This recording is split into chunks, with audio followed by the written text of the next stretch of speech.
औषध नाही, इंजेक्शन नाही, आता ऑपरेशन शिवाय पाठ आणि मानेच्या दुखण्यापासून आराम मिळवा. NC वेलनेस सेंटर, नवल petrol पंपासमोर, railway line, Solapur. Bharatiya Janata पार्टीचा जय श्रीराम, जय श्रीराम. छत्रपती शिवाजी महाराज की जय. जय भवानी, जय शिवाजी, जय भवानी, जय शिवाजी.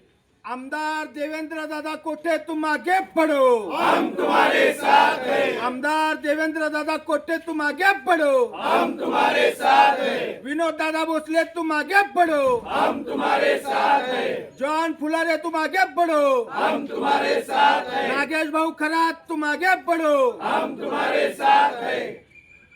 तुम आगे बढ़ो, हम तुम्हारे साथ हैं. मी रोहित खताळ, जुनी मिल चाळ, प्रभाग 15च्या होम टू होम प्रचारासाठी आम्ही सध्याला जुनी मिल चाळीतून फिरतोय. प्रभाग 15चे आता भारतीय जनता पार्टीचे अधिकृत उमेदवार विनोददादा भोसले, अंबादासबाबा करगुळे, विजयाताई खरात, श्रीदेवी जॉन फुलारे असे 2 लेडीज आणि 2 जेंट्स असा आपला पॅनल आहे. आणि जसं देशात कमळ, राज्यात कमळ, शहरात कमळ, तसं आता प्रभागातही कमळ केलं तर विकासाची गंगा आपल्या दारापर्यंत येणार आहे. आणि सगळ्यात महत्त्वाचं म्हणजे सोलापूर शहर मध्यचे लोकप्रिय आमदार देवेंद्रदादा कोटे यांनी मागच्या अधिवेशनातच ह्या सोलापूर शहरामध्ये ज्या काय कामगार वस्त्या आहेत, जुन्या चाळी आहेत, त्यांचा सर्वात मोठा मोरारजी पेठेचा B2चा मुद्दा उचलून धरलेला आहे.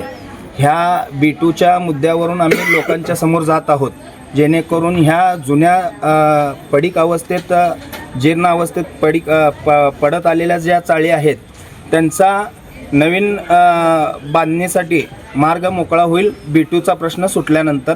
हा महत्त्वाचा मुद्दा घेऊन आम्ही नागरिकांपाशी जात आहोत.